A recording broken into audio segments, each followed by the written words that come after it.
Assalamualaikum warahmatullahi wabarakatuh.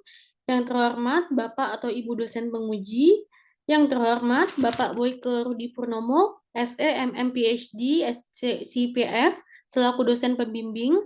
Perkenalkan, saya Devi Paramita, mahasiswa Magister Manajemen Universitas Gadjah Mada, konsentrasi Entrepreneurship, MBA 78, dengan dosen pembimbing Bapak Boyke Rudi Purnomo, SE, MM, PhD, CFP. Pada kesempatan kali ini, saya akan mempresentasikan hasil penelitian saya yang berjudul Pengembangan Model Bisnis Catspace Kasus pada Mochi Catshop. Pasca pulihnya pandemi COVID-19, tentunya mempengaruhi pulihnya perekonomian di Indonesia pula. Pada grafik ini, dapat kita lihat bahwa tahun 2022, triwulan kedua, perekonomian Indonesia mengalami kenaikan sebesar 5,44%. Tentunya, ini dipengaruhi atas keterlibatan UMKM yang mengalami peningkatan dan berhasil mencapai 64,14 juta UMKM dengan kontribusi yang mencapai 4.583,89 triliun. Melihat dari sisi peta ekonomi, Landx.id menyampaikan bahwa konsumsi pet food dan care dari tahun 2014 hingga tahun 2021 mengalami peningkatan secara signifikan. Hanya saja pada tahun 2020 saat COVID melanda mengalami penurunan sedikit. Lalu di tahun 2021 kembali pulih mengalami peningkatan. Landx.id juga mengutip pernyataan dari senior veterinarian atau yang biasa kita sebut dengan dokter hewan bahwa kepemilikan kucing pasca COVID memiliki nilai yang lebih tinggi, sebesar 37% dibandingkan anjing dengan nilai 16%. Dari sisi teknologi, tentunya pengaruh memelihara hewan peliharaan sudah menjadi tren yang banyak disebarluaskan melalui sosial media. Tren memelihara hewan ini bukan saja sekedar memberikan makanan, tapi berbagai inovasi, perawatan, dan kebutuhan hewan seperti grooming dan spa. Tentunya ini akan menjadi dampak positif dari konten media sosial yang meluas melalui TikTok, Instagram, dan lain sebagainya. Dengan adanya tren grooming ataupun spa yang mulanya tidak dapat dilihat langsung oleh pemilik, ternyata memicu rasa khawatir. Rasa khawatir pemilik terhadap penanganan hewan peliharaannya. Bahkan terkadang beberapa oknum groomer yang kurang tepat dalam menangani hewan peliharaan atau tidak mengikuti SOP ketika melangsungkan grooming. Lalu, Kota Kuala Tungkal selaku ibu kota Kabupaten Tanjung Jabung Barat, Provinsi Jambi, menjadi daerah pesisir dengan tingkat populasi penduduk daerah hanya sekitar 73.897 jiwa. Kota Kuala Tungkal merupakan daerah penghasil sawit, karet, padi, kelapa, pinang, dan olahan laut. Maka dari itu, mata pencarian penduduk Kuala Tungkal didominasi oleh nelayan dan petani. Hasil seafood yang melimpah menjadi sasaran wisatawan dalam berkunjung ke Kuala Tungkal. Namun, untuk menuju dari kota Jambi itu memerlukan jarak tempuh sekitar 3 jam. Bahkan untuk menuju antar kabupaten lainnya, memerlukan jarak tempuh waktu yang cukup jauh, yakni 6-12 jam. Adapun wisatawan yang berkunjung ke Kuala Tungkal, menginap di hotel yang cukup terbatas, karena hanya tersedia 11 hotel dengan kapasitas 20-40 kamar.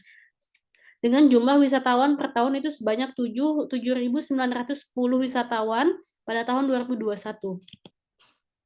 Kuala Tungkal merupakan kota minat dengan rekreasi. Terdapat 3 rekreasi yang biasa dinikmati oleh warga.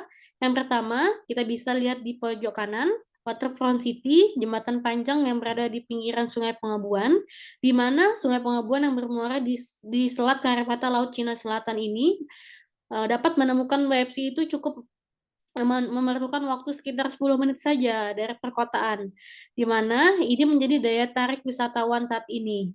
Lalu kita melihat foto yang di tengah, itu ada hutan mangrove Pangkal Babu, merupakan kawasan yang terdapat kekayaan fauna, seperti monyet ekor panjang, dan flora seperti mangrove bakau. Di mana untuk menjangkau kawasan ini, hanya perlu memerlukan waktu sekitar 30-45 menit dari perkotaan. Mirisnya, kawasan ini tidak dijaga. Hanya terdapat rute trekking kayu sebesar sepanjang 1 km yang menuju bibir laut yang tampak usang atas dedaunan dan sampah yang berserakan. Bahkan beberapa kayu tidak layak untuk dijejaki. Wisata ini jarang ditempuh oleh wisatawan, melihat wisata ini bukanlah salah satu wisata yang direkomendasikan oleh penduduk sekitar. Kemudian kita lihat foto di kiri itu alun-alun. Rekreasi ini hadir sejak tahun 2020 dan mulai beroperasi aktif pada tahun 2021. Alun-alun menjadi daya tarik rekreasi wisatawan di Kuala Tungkal, namun baru 1 tahun beroperasi, fasilitas alun-alun tersebut banyak rusak dan tidak terawat. Pada kolom-kolom selanjutnya, ini ada 6 kompetitor dari Mochi Ketchup saat ini, di mana dari serangkaian 6 kompetitor ini menyediakan serangkaian kebutuhan hewan peliharaan yang hampir sama. Tetapi setelah ditelaah kompetitor lagi, yang memiliki fasilitas terlengkap hanya Clara Cleo Pet Shop, di mana Clara Cleo tidak hanya menyediakan fasilitas grooming dan menjual makanan saja, tetapi ada pet spa, pet barber, pet hotel, pet playground, dan pet salon. Untuk lingkungan dan internal perusahaan, Mochi Ketchup berdiri sejak tahun 2022 yang bergerak di industri retail kebutuhan perawatan kucing yang menyediakan kebutuhan kucing saja, dikarenakan pemilik telah memiliki pengalaman memelihara kucing itu selama 8 tahun dan memiliki hobi terhadap memelihara kucing. Mochi Ketchup ini berada di Jalan Syarif Hidayatullah, Kota Kuala Tungkal, Kabupaten Tanjung Jabung Barat, Provinsi Jambi, di mana status kepemilikannya yaitu perorangan, penulis sebagai pemilik memiliki kendali atas seluruh tanggung jawab dan mengeluarkan modal pribadi atas bangunan tersebut. Mochi Ketchup saat ini memiliki 1 orang supervisor, kemudian ada 1 orang groomer, dan 1 orang sebagai tenaga penjual.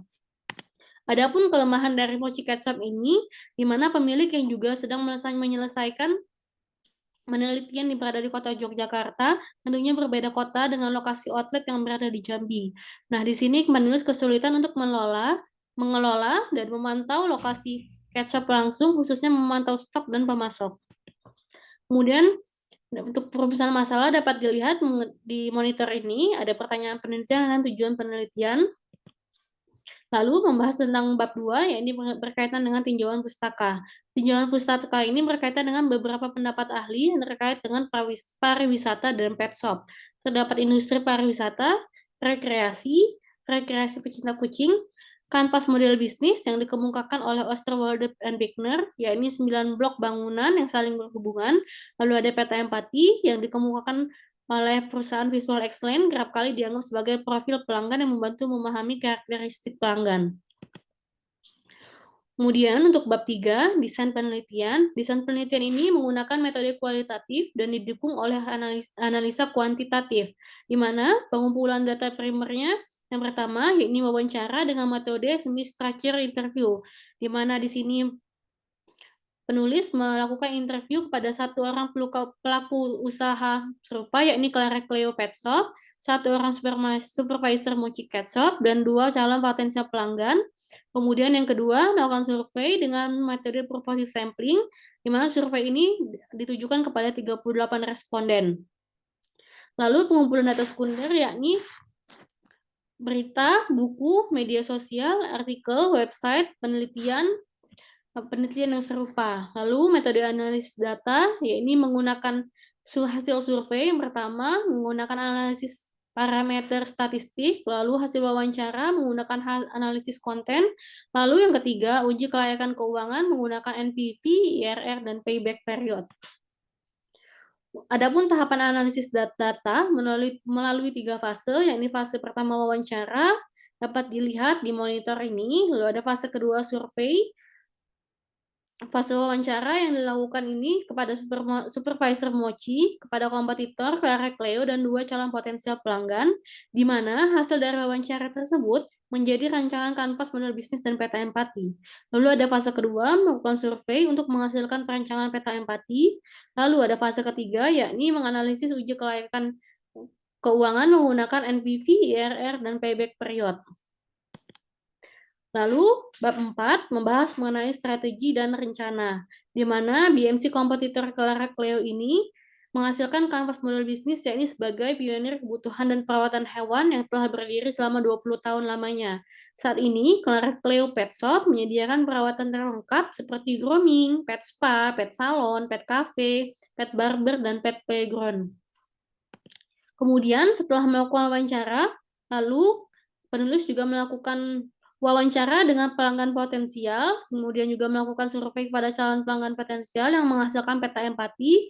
Terdapat 6 bagian dari peta empati, yakni apa yang didengar, apa yang difikirkan, apa yang dilihat, apa yang dikatakan, apa yang dikhawatirkan, dan apa keinginan calon pelanggan potensial tersebut. Kemudian berkaitan dengan kanvas model bisnis Mochi Cat Shop, di mana kalimat yang berwarna hitam merupakan model bisnis Mochi sebelumnya yang mengalami pengembangan. Lalu, pada kalimat yang berwarna pink, merupakan pengembangan model bisnis Mochi Cat Shop. Jika disimpulkan, tentunya Mochi Cat Shop ini perlu memprioritaskan perawatan dan kebutuhan dari kucing yang telah dipelihara memiliki sebagai objek wisata Mochi Cat Space. Seperti proporsi nilai yang ditambahkan, yakni menyediakan area wisata bermain dengan kucing dan menawarkan berbagai perawatan kucing seperti cat spa, cat salon, dan cat playground. Kemudian pada fase ketiga melakukan analisis kelayakan finansial. Analisis kelayakan finansial dilakukan untuk menilai peluang proyek sebuah bisnis. Sehingga dari sini dapat dipertimbangkan apakah sebuah usaha tersebut layak atau dilanjutkan atau tidak. Seperti layaknya sebuah evaluasi pada usaha. Ada upaya yang perlu dilakukan untuk melindungi dari resiko kerugian. Adapun analisis kelayakan usaha ini harus dilakukan secara mendalam dan membantu seorang pebisnis untuk menilai gambaran positif dan negatif usaha tersebut.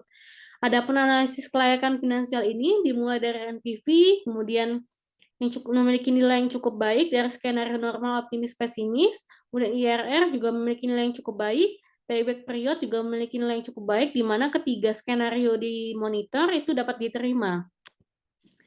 Rencana aksi. Pada bab 5 ini kita membahas mengenai 3 tahap. Ini tahap persiapan, tahap pelaksanaan, kemudian tahap evaluasi.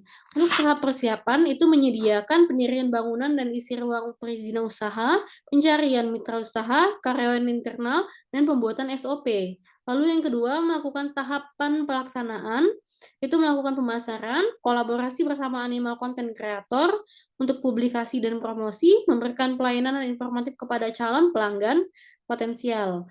Lalu untuk tahap evaluasi, ini terdapat 2 bagian, ada internal yang bersumber dari dalam, ini seperti evaluasi karyawan, lalu ada eksternal berasal dari luar perusahaan, ini evaluasi dari konsumen. Kemudian kita membahas mengenai sumber daya manusia. Di sini terdapat 5 sumber daya manusia, di mana kepala perencanaan keuangan dan pengembangan bisnis itu dilakukan oleh owner sendiri, lalu dibantu dengan staf pemasaran administrasi, ada supervisor, staf cat space, dan groomer yang bersertifikat. Dapat dilihat tugas tanggung jawab di monitor ini. Untuk mitigasi resiko, yang pertama, resiko yang kemungkinan akan terjadi, yakni penurunan kinerja perusahaan yang menyebabkan tidak tercapainya tujuan dan target. Ketidakpuasan konsumen dengan pelayanan yang dilakukan perusahaan, hal ini berkaitan dengan produk yang tidak sesuai dengan konten layanan yang kurang ramah, kebersihan, Mochi Cat Space.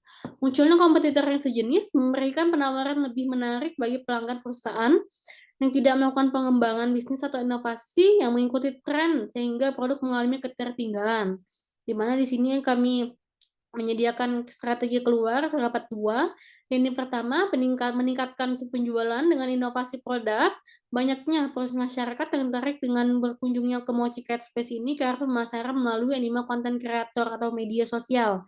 Dalam hal ini perlu memanfaatkan peluang sebaik mungkin dengan pengembangan tren dan teknologi. Lalu yang kedua adalah likuidasi, di mana ini dilakukan jika terjadi peningkatan pesaing di industri cat space dan pet shop serta membawa unit usaha dalam kerugian yang semakin besar. Likuidasi merupakan pilihan terakhir bagi perusahaan yang bertujuan untuk mencegah kerugian dengan yang lebih dengan menutup perusahaan dan menjual seluruh aset. Baiklah, cukup sekian hasil presentasi pemaparan dari saya. Saya akhiri dengan wassalamualaikum warahmatullahi wabarakatuh.